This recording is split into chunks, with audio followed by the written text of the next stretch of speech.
నుండి బయలుదేరాడయ్యప్ప విజయవాడ కొండపైకి చేరినాడు అయ్యప్ప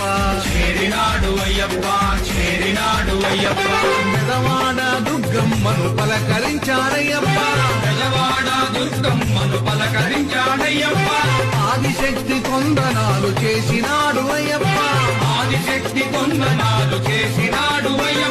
జై భవాని జై భవాని అన్నాడు అయ్యప్ప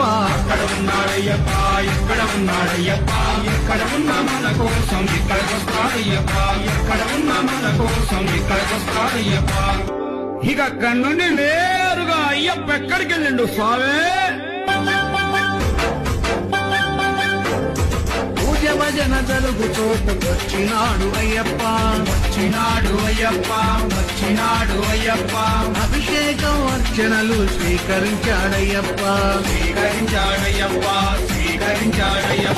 తప్పు సీను భజనలన్నీ విన్నాడు అయ్యప్ప స్వాములతో పేట తుళ్ళి ఆడినాడు అయ్యప్ప